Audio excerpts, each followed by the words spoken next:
네, 안녕하세요. 오늘 PM 인증 마크 완전 정복으로 진행을 맡은 이나금 인사드리겠습니다. 오늘 인증 마크를 다루는 강의다 보니까 좀 천천히 제가 말하면서 전달을 드리도록 할게요. 오늘 시간을 통해서 독일 PM 회사가 얼마나 제품력에 진심인지, 기업을 운영하는 부분에서도 지속 가능성을 얼마나 염두에 두고 있는지 느끼실 수 있고, 사장님들께서 전달하실 수 있는 정보들이 있으니까요, 집중해서 들어주시길 바라겠습니다. 우리는 건강을 위해 먹는 제품을 도대체 뭘 보고 믿어야 할까요? 독일 제품이라고 하면 그냥 믿을 수 있으신가요? 또는 회사가 크다고 하면 믿을 수 있을까요? 유명한 사람이 먹으면 믿을 수 있을까요? 저는 오늘 그냥 독일 핌이 그저 좋다로 말씀을 드리는 게 아니라 사업으로 선택한 이 아이템이 제품이 어떻게 만들어지고 우리 손에 들어오기까지 어떤 기준으로 관리가 되고 있고 어떤 외부 검증을 거치는지를 제품력에 객관적으로 확인을 해보실 수 있는 시간이 되셨으면 좋겠습니다. 먼저 인증 마크를 보기 전에요. 이 제품을 만드는 회사부터 간단하게 안내를 드리겠습니다. PM 인터내셔널은 1993년 독일 PM에서 시작한 기업이고 현재 국제 본부는 룩셈부르크에 있습니다. 유럽, 미주, 아시아 등 여러 지역에 사업 거점을 두고 핀라인 제품을 글로벌 시장에 공급하고 있습니다. 여러 나라에서 유통하려면 각 나라의 법과 기준을 맞춰야 합니다. 독일에서 판매할 수 있다고 해서 그 제품을 한국에 그대로 가지고 와서 마음대로 판매할 수 있는 것은 아니고요. 한국에 들어오면 한국 식품 관련 법과 수입 기준을 맞춰야 하고 미국으로 들어가면 미국에서 요구하는 기준을 충족해야 합니다. 즉, 여러 나라에서 오랫동안 제품을 유통한다는 것은 각 나라의 서로 다른 규정을 계속 충족하면서 운영을 하고 있다는 뜻이기도 합니다. 그리고 회사의 재무적인 특징도 제품력을 설명드릴 때 빠질 수가 없는데요. 우리가 잘 알고 있는 애플이나 삼성전자 같은 대기업도 사업을 확장하고 새로운 공장을 짓거나 기술에 투자를 할 때 부채를 활용합니다. 개인이 집을 살 때 자기 돈만으로 부족하면 대출을 받는 것처럼 기업도 투자를 할 때 외부 자금을 사용할 수 있습니다. 롤프 소르그 회장님은 무차임 경영, 즉 외부에서 빌린 돈에 의존하지 않는 경영을 중요한 원칙으로 강조해 왔습니다. PM도 처음에는 자금을 빌려서 시작했지만 추후에 부채를 없앤 뒤 엄격하게 부채 없는 정책을 지키며 유지해오고 있고요. 사업 확장을 빚으로 끌고 가기보다 회사가 벌어들인 자금 중심으로 다시 투자해서 성장하는 것이 경영 방식입니다. 이런 회사는 이자 부담이 상대적으로 작기 때문에 회사가 벌어들인 자금을 제품 연구, 기술 개발, 시설, 물류, 품질 관리 등에 다시 투자할 수 있는 여력이 생기는 겁니다. 그리고 PM은 실제 제품 연구와 기술 개발에도 계속 투자를 하고 있는데요. 현재 제품과 관련 기술에 100개가 넘는 특허를 보유하고 있다고 직접 본사에서 설명하고 있습니다. 여기서 특허라는 건 단순히 우리가 이 원료를 썼다는 뜻이 아니고요. 새로운 배합 방법, 성분, 전달 방식, 제품 기술처럼 기존 제품과 구별되는 기술을 개발하고 법적으로 권리를 인정받았다는 뜻입니다. 건강식품 제품을 판매하는 회사는 전 세계적으로 많습니다. 하지만 제품을 만들기 위한 기술 자체를 연구하고 특허까지 계속 쌓아가는 회사는 또 다른 이야기가 됩니다. PM이 단순히 원료를 사서 썩는 것이 아니라 제품이 만들어지기 전 연구 단계부터 유통 과정까지 무엇을 하고 있는지 인증 마크를 통해 제가 또 차차 살펴보면서 안내를 드리도록 하겠습니다. 제품을 공장에서 만들기 전에 가장 먼저 필요한 게 뭘까요? 연구와 원료입니다. 좋은 원료라고 무조건 많이 넣는다고 좋은 제품이 되는 건 아닙니다. 예를 들어서 우리가 밥을 한 그릇 먹었고 그 밥의 영양소를 몸이 전부 100% 흡수하는 게 아니잖아요. 건강식품도 마찬가지입니다. 제품 안에 영양소가 들어가 있는 것도 중요하지만 그 영양소가 소화되고 흡수되고 몸에서 실제로 이용될 수 있어야 의미가 있는 겁니다. 이게 바로 생체 이용률을 말하는 건데요. 그리고 이 부분에서 PM이 계속 강조하는 독자적인 제품 콘셉트, 영양소 전달 콘셉트, 저희 NTC 기술 알고 계시죠? PM은 단순히 어떤 영양소를 넣을 것인가에만 집중하는 게 아니라 영양소를 언제 섭취하도록 설계를 할 것인가, 어떤 형태와 조합으로 제품을 넣을 것인가, 몸에 이용이 될 수 있도록 어떻게 전달할 것인가까지 함께 고려를 합니다. PM은 공식적으로 자사의 핵심 기술 역량으로 소개를 하고 있고요. 아주 쉽게 조금 더 비유를 해보도록 하겠습니다. 제품 영양소, 100명이, 예를 들어서 100명이 우리 몸이라는 놀이공원 입구에 왔다고 생각을 해볼게요.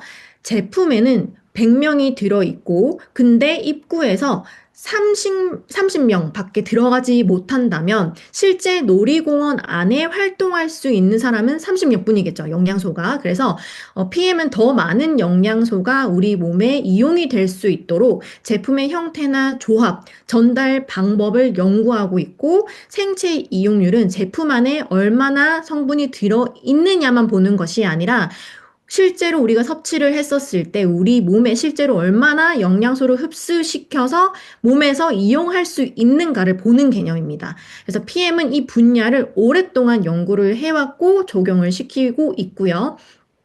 PM의 연구개발팀은 어포 오스트리아 응용과학대학교와 2012년부터 공동 연구를 룩셈부르크 과학기술연구소 리스트와도 연구 협력을 진행해 왔습니다. 공식 자료에서도 협력의 핵심 분야를 생체 이용률과 영양소 전달이라고 명시하고 있고 공동 연구를 통해서 여러 특허와 과학 논문이 나왔다고 밝히고 있습니다. 이곳에서 단순히 비타민 C가 좋다라고 연구하는 것이 아니라 이 식물성 성분이 세포 수준에서 어떻게 작용하는지, 어떤 형태로 제품에 넣어야 하는지, 몸에서 어떻게 전달되고 이용되는지 등을 다양한 시험 시스템을 통해 연구를 합니다.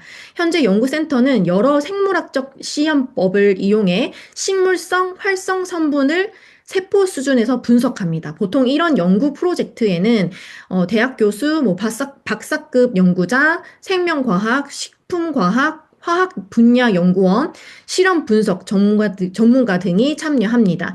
그런데 PM과 리스트의 연구 협력을 보면 단순히 회사 안에서 필요한 사람을 직원으로 뽑는 게 아니라요. 쉽게 말하면 전 세계 연구자들이 영양소의 생체 이용률 또는 영양 전달 또는 세포 수준의 영양 효과 같은 분야에서 무언가 이제 기술력을 발표하거나 제출한 우수한 연구 논문을 대상으로 공모하고 전문가 심사위원들이 연구를 평가하고 우수 연구자를 선정하는 방식입니다. 그렇게 직원을 채용을 하고 있다라고 생각해 주시면 되고요. 리스트는 그냥 그저 작은 건강식품을 실험하는 연구소가 아니라 룩셈부르크의 국가적인 연구 기술 기관으로 첨단 소재, 환경, 바이오 기술, 디지털 기술, 산업 기술 등을 연구하는 기관입니다. 리스트 공식 자료에는 PM과 함께하는 공동 연구실을 식물에서 유래한 분자의 추출과 변환 기술을 연구하기 위해 만들어졌다고 나와 있고요. 쉽게 설명하면 예를 들어 강황이라는 식물이 있다고 해볼게요. 강황 전체를 그냥 영양소 그 건강식품에 갈아 넣는 게 아니라 그 식물 속 안에 수많은 물질들 가운데 우리가 원하는 성분은 무엇인지, 어떤 영양소, 어떤 성분을 어떻게 뽑아낼 것인지, 추출한 뒤 어떻게 안정적으로 보존할 것인지, 제품에 어떻게 적용할 것인지까지 연구를 한다라고 보시면 됩니다. 그리고 PM 원료는 세계 각지에서 공급받는다라고 표시를 제품에도 하고 있고요. 이게 중요한데요. 좋은 원료가 한 나라에만 존재하는 것이 아니기 때문입니다. 어떤 식물은 특정 기후에서 잘 자라고 어떤 미네랄이나 원료는 특정 지역의 공급처가 더 전문적일 수 있습니다. 그래서 PM은 제품을 독일에서 제조하되 제품별 필요한 원료는 그 세계 공급망을 통해서 조달하는 방식이라고 보시면 되고요. 정확히 어느 나라에서 어떤 원료가 오는지 제품 원료별로, 발음이 너무 어렵습니다. 다르기 때문에 전부 공개되어 있지는 않지만 공식 라벨 기준으로는 세계 각지에서 조달한 원료를 독일에서 제조한다고 이해하시면 됩니다. 그러니까 제품이 만들어지기 전부터 원료를 찾고 식물성 성분을 연구하고 추출 방법을 연구하고 어떻게 몸에 전달할지 연구하고 특허 기술로 발전시키는 단계가 연구소와 협력하여 존재하는 겁니다. 이제 연구가 끝났다면 이제 실제 제품을 또 만들어야겠죠. 만들 때도 가장 안전하게 만드는 과정을 소개하고 있습니다. 그게 첫 번째가 독일 GMP죠. 쉽게 말하면 오늘 만든 제품과 내일 만든 제품이 똑같은 품질이 되도록 공장 전체를 관리하는 규칙입니다. 예를 들어서 오늘 파워 칵테일 한 통을 검사했는데 완벽하다고 해볼게요.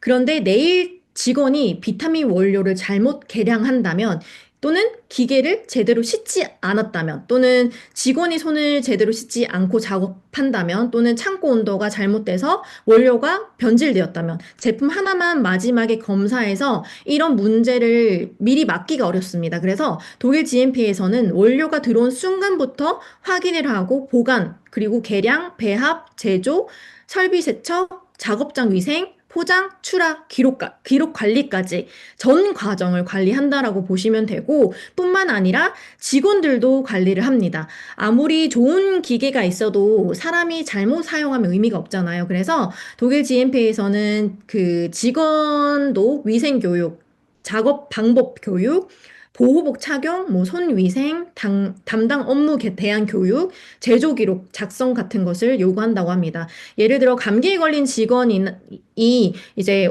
오염 가능성이 있는 사람이 아무 관리 없이 아무런 검사 없이 생산 라인에 들어가거나 교육받지 않은 직원이 마음대로 원료를 계량해서는 이제 안 된다는 거죠. 그래서 즉 독일 GMP는 기계만 깨끗하게 관리하는 제도가 아니라 사람, 원료, 공장, 기계, 기록을 함께 관리하는 제도라고 보시면 되고요. 그리고 왜 PM은 이제 의약품 산업의 GMP라고 표기를 하냐면요. 네. 의약품 산업이라는 말을 아주 쉽게 설명을 해볼 텐데요. 우리가 병원에서 먹는 약을 생각을 해볼게요. 오늘 먹는 약 한 알에 있는 성분이 100만큼 들어있는데 내일 먹는 같은 약에 60밖에 들어있으면 안 되잖아요. 그래서 어제 만들었던 약 성분이 오늘 만드는 제품 기계에 남아 섞여도 안 됩니다. 누가 언제 어떤 원료를 넣었는지 기록이 없어도 안 되고요. 왜냐하면 약은 매번 일정하고 정확하게 만들어져야 하기 때문입니다. 이런 엄격한 제조 관리 방식이 바로 의약품 산업에서 발전한 GMP 개념입니다. 약을 만들 때처럼 매번 같은 양, 같은 품질, 같은 위생 상태를 유지하도록 원료부터 직원 설비 기록까지 관리하는 기준을 P9, 이 PM 제품의 제조에도 적용한다는 겁니다. 그리고 GMP도 뭐 독일 GMP, 미국 GMP, 한국 GMP가 다양하게 있는데 무엇이 다른지를 또 궁금해 하실 것 같습니다. 기본적으로는 같습니다. 깨끗하게 정확하게 기록을 남기고 일정한 품질을 동일하게 만들어내는 거. 그거는 똑같다라고 보시면 되고요. 다만 나라별로 법과 감독 기간, 제품 분류와 세부 규칙이 조금 다른 거고 해당 국가의 제품이 유통이 될 때 또 추가적으로 받을 수 있는 겁니다. 다른 나라로 간 뒤에 현지에서 제품을 보관하거나 포장하는 과정이 엉망이라면 처음에 품질 관리가 이어지지 않겠죠. 그래서 PM 같은 경우에는 이제 미국에도 그 보관 장소 시설이 있죠. 그래서 미국 GMP인 FDA라는 인증도 추가적으로 받았습니다. 그래서 독일 PM P9 제품은 거의 독일에서 만들어지기 때문에 독일 유럽 제조 환경에서 관리가 되고 있고 독일 GMP는 약품 기준만 보기 때문에 그 유럽 GMP가 아니라 식품 기준들을 보는 독일 GMP를 받았다라고 보시면 됩니다. 제품을 만드는 이제 그 독일 공장에서만 품질 관리를 하고 끝내는 게 아니라 이 PM은 각 나라에 유통이 될 때 각 국가 현지에서 실제 제품을 다루는 단계까지 이제 품질 관리까지 함께 이어가고 있다라고 보시면 되겠습니다. 그리고 이거 잘 모르시는 분들이 계시죠. 이 또 중요한 거는 이 ISO 9001 인증입니다. ISO는 국제표준화 기구를 말하고요. ISO 9001은 세계적으로 사용되는 품질 경영 시스템 기준입니다. 보통 이제 GMP가 주로 공장에서 어떻게 제품을 제대로 만들 것인가에 가깝다면 이제 ISO 9001은 회사 전체를 보면서 문제가 생겼을 때 어떻게 찾아내고 고치고 다음에는 같은 문제가 발생되지 않게 어떻게 할 것인가를 관리하는 시스템이라고 보시면 되고요. 이제 예를 들어서 고객이 이번 제품 포장이 제대로 밀봉되지 않았어요라고 컴플레인이 들어왔다고 해볼게요. 그러면 보통 일반적인 회사는 뭐 죄송합니다. 새 제품 보내드릴게요 하는데 PM은 거기서 끝내는 게 아니라요. 이제 또 이 기간에서 그렇게 끝내는 게 아니라 왜 밀봉이 안 됐는지 기계 문제인지, 뭐 작업자 문제인지, 포장재 문제인지, 뭐 어떤 생산 에서 발생이 됐는지, 뭐 다른 제품에도 같은 문제가 있는지 등등등 이런 거를 확인을 합니다. 그리고 원인을 고친 뒤 다음 생산에서는 같은 일이 반복되지 않게 기록하고 개선을 한다고 합니다. 그게 이 기간의 핵심이고요. 현재 캔널리스트 핀라인 제품 페이지에서도 이 회사가 제출한 품질 관리 정보에 이 기간 그리고 GMP가 품질 관리 인증으로 같이 등록이 되어 있습니다. 그러면 이 ISO 9001을 갖추면 뭐가 좋은가 했었을 때요. 이게 소비자분들에게도 중요한 부분인데 제품 하나가 그냥 좋다는 게 아니라 회사가 문제가 생겼을 때 원인을 찾고 그다음에 그 원인을 또 기록하고 또 다음에 발생되지 않도록 고치고 계속해서 지속적으로 개선하는 시스템을 갖추고 있다라는 뜻이기 때문에 뭐 이 기관에서 또는 회사에서 직원이 바뀌어도 뭐 회사 규모가 달라져도 또는 새로운 나라에 진출을 해도 회사 전체가 정해진 품질 관리 방식에 따라 움직이도록 만드는 시스템이라는 점이 장점입니다. 예를 들어서 그 담당 직원 한 명이 일을 아주 잘해서 품질이 유지되는 회사라면 예를 들어서 그 직원이 퇴사했을 때 품질이 달라질 수 있잖아요. 그래서 사람 한 명의 능력에만 의존하는 게 아니라 회사에서 전체적으로 정한 절차와 기록, 책임자, 뭐 점검과 개선 방식이 시스템, 매뉴얼처럼 남도록 하는 겁니다. 그래서 회사가 커지고 여러 나라의 지사가 늘어나도록 품질을 관리하는 기본 원칙을 계속 유지하는 데 도움이 되는 기관이라고 보시면 되겠습니다. 이제 제품이 완성됐어요. 그리고 이제 유통을 해야겠죠. 그럼 회사가 저희 제품 그냥 잘 만들었습니다라고 끝내면 될까요? 아니죠. PM은 또 여기서 외부 기관을 통해서 실제 한 번 더 제품을 다시 확인합니다. 여기서 나오는 이름이 이제 TUB 기관이고 엘랩인데요. TUB는 어떤 기관이냐면요.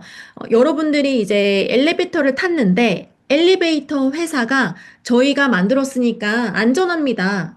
라고 그냥 말만 했다면 혹시 믿고 타실 수 있으실까요? 또는 자동차 회사가 우리 차는 배터리가 안 터집니다. 라고 그냥 말만 하면 충분할까요? 또는 의료기기 회사가 우리 기계는 정확하고 안전합니다. 말만 했다면 사실 그 자체적으로 충분하지가 않잖아요. 그래서 제품을 만든 회사가 아닌 전문 기관에 따로 제품을 맡겨서 시험하고 확인을 하는 겁니다. 바로 이런 일을 하는 세계적인 시험, 검사, 인증 기관이라고 보시면 되고요. TUB는 기관은 건물, 엘리베이터, 에스컬레이터, 자동차, 배터리, 전기 전자 제품, 산업기계, 의료기기, 식품 등 정말 다양한 분야를 검사를 합니다.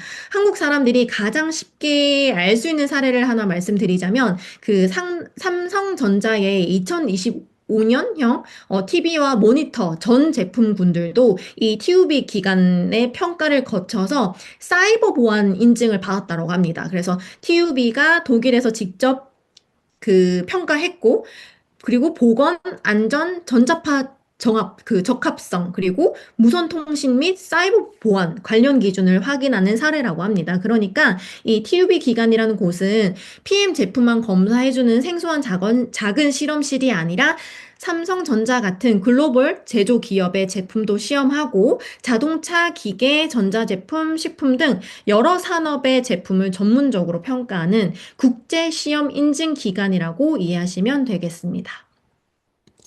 그러면 두 번째 랩은 뭘까요? 여기서 많은 분들이 가장 헷갈려 하시는데요.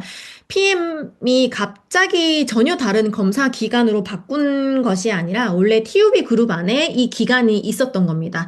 분석 실험실이 회사 분리를 거친 뒤 기존 PM 검사 프로그램을 지속적으로 이제 이어가고 있고요. 실제로 이 기관에서 뭘 검사하냐면요. 제품마다 들어있는 성분이 다르기 때문에 검사 내용도 다릅니다. 이제 액티바이즈 예로 들면 비타민 B군, 뭐 비타민 C, 카페인 등 이런 것들이 있잖아요. 그런 것들이 이제 검사를 하게 되고, 왜 카페인을 검사하냐면요. 카페인이 있다고 적어 놓고 실제로 너무 적게 들어가거나 반대로 표시된 양보다 지나치게 많이 들어가도 문제가 될 수 있기 때문입니다. 비타민도 같습니다. 라벨에는 비타민 C가 있다고 하는데 실제 완제품에서 그 양이 맞지 않다면 소비자가 제품 표시를 믿기 어렵겠죠. 그래서 회사가 적어 놓은 성분표와 실제 제품이 일치하는가를 확인하는 기관이라고 보시면 되겠습니다. 제품에 들어있는 비타민, 미네랄, 영양 성분 등을 제품 특성에 맞춰 분석하고, 그리고 또 중요한 게 미생물 검사입니다. 미생물 중에서도, 여기서 또 발음 제가 좀 천천히 할게요. 너무 어려워서. 살모넬라, 그 다음에 병원성 대장균, 리스테리아, 바실러스 세레우스, 클로스트리디움 퍼플린젠스.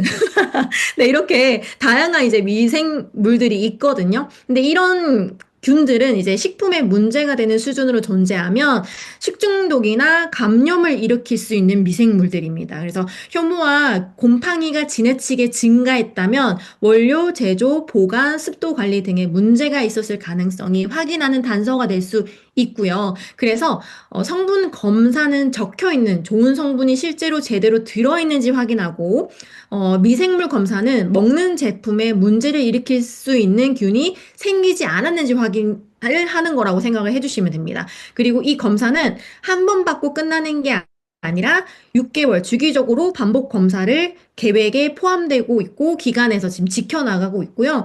예를 들어서 문제가 또 나오면 후속 검사를 실시하도록 되어 있습니다. 그래서 그리고 제품 샘플 역시 이제 독일 PM 본사에서 정하는 게 아니라 이 기관에서 정해진 검사 계획에 따라 갑자기 통보 없이 물류 재고나 유통 제품을 이제 창고에서 채취를 해서 가져가서 확인을 한다라고 보시면 됩니다. 그리고 GMO에 대해서 궁금해 하실 것 같은데요. 이제 원료로 설명이 들어가게 되는데요. 공장을 잘 관리했고, 완제품도 저희가 검사를 했습니다. 이전 기관들을 통해서. 그런데 애초에 제품 원료가 되는 작물은 어떻게 만들어지는 걸까요? 여기서 논 GMO가 나오게 되는 겁니다. GMO를 아주 쉽게 조금 설명을 드릴게요. 예를 들어서 옥수수 농사를 짓는데 벌레가 옥수수를 너무 많이 먹는다고 해볼게요. 그래서 이 연구자가 옥수수 유전 정보를 생명공학적으로 변화시켜서 벌레에 더 잘 견디는 특성을 가진 옥수수 품종을 개발합니다. 그 씨앗을 심고 그 옥수수를 키우고 그 옥수수를 식품 원료로 사용해요. 이게 GMO 작물의 한 예입니다. 근데 논 GMO는요, 이런 유전자 공학적 변형 작물 원료를 사용하지 않는 방향으로 원료를 관리하는 것입니다. 그래서 공급 업체에 이 원료가 어디에서 왔는지, 어떤 품종인지, 어떤 공급 경로로 거쳤는지, 이게 변화시켜서 만든 씨앗은 아닌지, 그리고 운송 보관 과정에서 GMO 원료와 섞일 가능성은 어떻게 관리했는지 같은 내용을 다 확인을 하고 있고요. 소비자 입장에서는 이런 게 왜 장점이냐면요. 논 GMO를 섭취하는 게 왜 장점이냐면요. 유전자 공학적으로 변형된 작물에서 나온 원료를 원하지 않을 때 그런 원료를 피해서 제품을 선택할 수 있는 것도 장점이고요. 단순히 회사가 우리는 좋은 원료를 사용합니다라고 말하는 것이 아니라 원료가 순수하게 어느 공급처에서 왔는지, 어떤 품종에서 시작됐는지, 운송 보관 중 다른 GMO 원료와 섞이지 않았는지까지 관리를 해야 한다는 의미가 있기 때문에 이 논 GMO라는 표시 자체가 단수 문구라기보다 제품이 만들어지는 훨씬 전 단계부터 원료의 출처와 공급 과정을 한 번 더 관리하는 정보가 되겠습니다. 그래서 소비자 입장에서는 나는 유전자 변형 원료가 아니라 그런 변형을 거치지 않은 작물 유래 원료를 선택하고 있다는 것을 정확하게 확인을 하실 수가 있는 계기가 되는 거고요. 원료 선택과 추적 관리 측면에서도 제품을 선택하실 때 안심 근거가 될 수가 있습니다. 그리고 할랄은요, 이제 할랄 같은 경우에는 그냥 단순히 돼지고기가 안 들어간 거 아니냐 이렇게 생각을 하실 수가 있는데 그것도 맞습니다. 맞는데 실제 인증에서는 훨씬 더 깊게 봅니다. 제품에 젤라틴이라고 적혀 있다고 예를 들어서 해볼게요. 인증 기관에서는 그냥 젤라틴이네요 하고 넘어가지 않습니다. 이 할랄 인증 기관에서는 이 젤라틴이 무엇으로 만들어졌는지를 확인합니다. 돼지에서 나왔는지, 소에서 나왔는지, 식물성인지, 원료를 만든 업체는 어디인지를 확인을 합니다. 돼지 유래 원료는 아예 일체 허용되지 않고요. 또 소라고 해서 무조건 통과가 되는 것도 아닙니다. 할랄 기준에 맞게 도축, 가공됐는지를 확인을 하고 있고요. 할랄은 이런 것들을 이제 보는데요. 어떤 것들이 있냐면 예시로 짧게만 말씀드릴게요. 돼지와 돼지 유래 원료를 사용했는지 또는 피나 금지된 동물성 원료가 들어갔는지 허용된 동물 원료가 정해진 방식으로 처리됐는지 향료나 추출물을 만드는데 사용되는 알코올 관련 조건은 어떤지 다른 금지 성분이 제조 중 섞이지 않았는지를 확인합니다.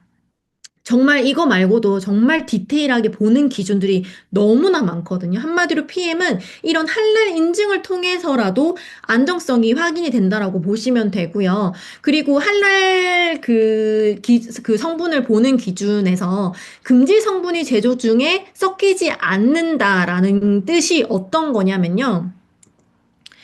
쉽게 예로 또 말씀을 드리자면 공장에서 오전에 돼지 유래 젤라틴이 들어간 제품을 만들었다고 가정을 해볼게요. 그 다음 오후에 할랄 제품을 이제 만들게 되는 겁니다. 그런데 기계를 제대로 세척하지 않은 상태에서 오전에 만들던 재료가, 만들었던 원료가 기계 안에 조금 남아 있는 상태에서 오후에 만든 제품에 섞일 수 있겠죠. 그래서 할랄에서는 원료 창고를 구분해서 보관을 따로 하고 있고 생산 순서를 관리를 하고 설비를 세척하고 생산 기록을 남기고 교차 접촉이 아예 생기지 않도록 관리하는 거라고 보시면 됩니다. 현재 확인되는 이제 PM 인증서는 인증 제품과 제조 시설까지 문서에 명확하게 명시가 되어 있고요. 즉 회사가 자체적으로 우리 제품은 그냥 할랄입니다라고 말하는 게 아니라 외부 기관이 원료 서류와 공장 생산 과정을 심사한 뒤에 인증서를 발급해 주는 거기 때문에 이 인증서를 발급받으면 글로벌 기업인 이 PM은 이제 무슬림 소비자분들에게도 전달이 될 수 있고 그분들도 믿고 선택할 수 있는 기준이 되는 겁니다. 일반 소비자 입장에서도 제품에 적힌 성분 이름만 보는 게 아니라 그 원료가 어디서 왔는지 제조 과정에서 문제점은 없었는지 다른 원료와 이상하게 섞이진 않았는지까지 이제 살펴볼 수 있는 추가적인 품질 자료를 제공받았다라고 보시면 되겠습니다. 다음은 코셔인데요. 할랄이 이슬람 식품 규정이라면 코셔는 유대교의 식품 규정 기준을 확인합니다. 코셔도 원재료 이름만 보지 않습니다. 쉽게 예를 들어볼게요. 우리 집에 냄비가 하나 있습니다. 아침에 그 냄비로 고기 요리를 만들었어요. 그리고 아무 관리 없이 같은 냄비로 그냥 물로만 세척하고 우유가 들어간 음식을 바로 만들었다고 생각을 해볼게요. 유대교 코셔 규정에서는 육류와 유제품의 취급을 엄격하게 구분하는 규칙이 있기 때문에 이런 부분도 섞이면 문제가 될 수 있습니다. 그래서 실제 식품 공장에서는 어떤 원료를 사용했는지 또 이것도 그 원료가 어디서 왔는지 어떤 기계로 만들어졌는지 그 기계에서 앞서 무엇을 생산했는지 그 기계를 어떻게 세척했는지 향료, 효소, 가공 보조제는 무엇에서 유래했는지까지 다 봅니다.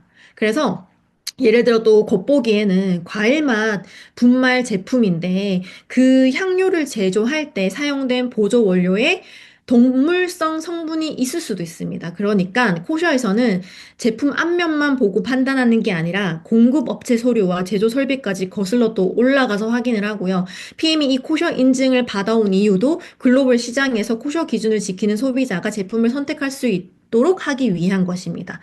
일반 소비자 입장에서는 공급 업체와 공장 설비, 세척, 제조 과정, 품질 정보까지 또 확인을 하실 수가 있다라는 거. 그리고 캘리니스트입니다. 캘리니스트는 2006년부터 운영된 독일의 스포츠 영양 제품 도핑 위험 관리 플랫폼입니다. 그런데 왜 이런 제도가 만들어졌을까요? 과거 독일 켈른 체육대학교 생화학연구소가 13개국에서 구입한 건강보조 제품들을 조사했는데 약 15% 이상의 제품 라벨에 적혀 있지 않은 중독시키는 단백동화 스테로이드 관련 물질이 확인을 했었다고 합니다. 그래서 이게 선수들한테 정말 큰 문제가 된 적이 있었고, 그리고 이 큰 문제가 선수들한테 이제 왜 또 중요하냐면, 선수가 제품 라벨을 보고, 아, 여기에는 금지 물질이 없구나 하고 먹었는데, 예를 들어서 너무 많이 먹어서 얘를 뭐 사망에 이르게 하거나 자기도 모르게 오염된 물질이 들어있으면 도핑 검사에 양성이 나올 수 있기 때문입니다. 그래서 선수가 조금 더 안전하게 제품을 선택할 수 있도록 검사된 제품과 배치 정보를 공개하는 시스템이 필요해졌었고, 그 흐름으로 이제 캔리스트가 만들어진 겁니다. 대표적으로 아나볼릭 안드로제닉 스테로이드 그리고 프로호르몬, 특정 자극제 등을 검사합니다. 프로호르몬이 뭔지 모르실까 봐 또 말씀을 드리자면 몸 안에 들어가서 특정 호르몬을 바뀌거나 호르몬 작용에 영향을 줄 수 있는 전구 물질입니다. 예를 들어 몸에서 그 근육 성장과 관련된 호르몬 작용을 증가시키는 방향으로 작용할 수 있고요. 스테로이드 계열도 근육과 힘을 빠르게 늘리는 데 영향을 줄 수 있고, 일부 자극제, 심장 박동과 신경계를 강하게, 좀 무리하게 자극을 해서 각성도나 경기력에 영향을 줄 수 있습니다. 그래서 이런 부분들은 스포츠 경기 도중에 이 제품을 완전 금지를 하고 있고요. 왜 스포츠에서도 금지를 하냐면 첫 번째 또 공정성 때문입니다. 약물로 인위적으로 경기력을 끌어올리는 사람이 자연적인 훈련만 한 선수와 경쟁을 한다면 또 공정하지 않겠죠. 그리고 선수의 건강이 두 번째 기준입니다. 일부 금지 약물은 호르몬계, 심혈관계, 간 등의 부담이나 부작용을 일으킬 수 있기 때문입니다. 그래서 WADA와 각 스포츠 기구가 금지 물질을 관리합니다. 일부 건강 보조 제품에서 라벨에 표시되지 않은 채 오염되거나 들어간 사례가 실제로 존재해왔기에 PM 제품들은 전체가 캔런리스트에 등재가 되어 있고 제품별로 실제 생산 배치 번호, 유통기한, 검사 날짜, 기록 등을 다 공개하고 있습니다. 일반 소비자에게는 이게 또 어떤 장점이냐면요. 국가대표 선수는 정말 작은 오염도 문제가 될 수 있기 때문에 일반 소비자보다 더 까다로운 영역까지 확인을 합니다. 왜냐하면 선수 자격까지 박탈이 되니까요. 금메달까지 취소가 되거나 이런 경우가 있어서요. 근데 우리는 일반 소비자분들은 평소에 비타민을 타 먹으면서 또는 뭐 드시면서 혹시 여기 안 적힌 스테로이드가 있을까까지 생각하지 않잖아요. 그런데 스포츠 선수에게 제공되는 제품은 이런 비표시 도핑 관련 오염 위험까지 별도로 검사를 하기 때문에 일반 소비자분들이 이제 식품을 고르실 때 거의 확인하지 않는 뭐 스테로이드, 호르몬 전구체 이런 것들이 이제 도핑 관련 오염 영역까지 제품 검증 범위를 넓혔다. 이제 확인이 되다 보니까 소비자분들 입장에서도 안정성 관련이 이제 이 관리가 투명성이 직접 확인이 되는 거죠. 그리고 마지막으로 더마 테스트 인증인데요. 더마 테스트를 그냥 사람한테 화장품 발라보고 테스트하는 회사라고 생각을 하시는데, 그렇게 생각을 하시는 것보다 이 더마 테스트는 어떤 곳이냐면요. 1978년 독일에서 시작된 독립적인 피부과학 시험 기관입니다. 이 분야에서 초기에 전문 피부 시험 기관 중 하나로 시작했고, 현재는 피부과학과 제품 인체 적용 시험을 전문적으로 수행을 하고 있고요. 연구팀도 단순 화장품 평가원이 아니라 피부과 전문의, 알레르기 분야 전문가, 생물학자, 화학 분야 연구자 등 여러 전문 인력으로 구성이 되어 있습니다. 현재 더마테스트는 전 세계 여러 브랜드가 제품 시험에 이용하는 국제적 피부 과학 시험 기관입니다. 그러니까 이 마크의 차이는 단순히 PM이 자체적으로 우리 화장품은 피부 테스트 했습니다가 아니라 오랫동안 피부 제품만 전문적으로 연구해온 독립기관이 정해진 시험 방법으로 제품을 평가했다라고 전달을 드리는 겁니다. 그리고 이 더마 테스트에서 5스타는 무엇일까요? 무엇이 다르냐면요.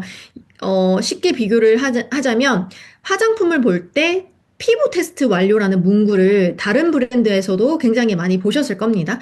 그런데 피부 테스트라는 말 하나 가지고는 몇 명에게 했는지 한번 그냥 붙여본 건지 그냥 한 번만 묻혀본 건지 얼마 동안 사용했는지 실제 얼굴에 뭐 발라본 건지 또 이렇게 그 성별 상관없이 나이대 상관없이 이런 것들도 확인을 하고 어떻게 했는지, 그리고 누가 감동을 했는지 소비자가 알기가 어렵습니다. 그래서 시험의 강도에 따라 인증 마크의 등급을 나누는데, 그중 5스타가 프리미엄 등급이라고 보시면 되고요. 제품이 실제 사용될 환경에서 반복적으로 사용하는 시험이고요. 그리고 피부과 전문의가 시험을 감독합니다. 그래서 보통은 하루가 아니라 최소 4주 이상 실험을 하고 있고요.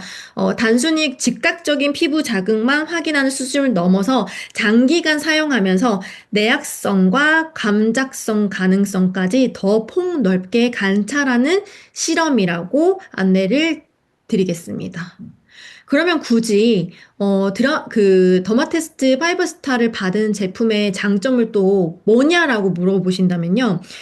이 두 개의 두 개의 화장품이 있다라고 생각을 해볼게요. 둘 다 포장에 피부에 순합니다라고 적혀 있습니다.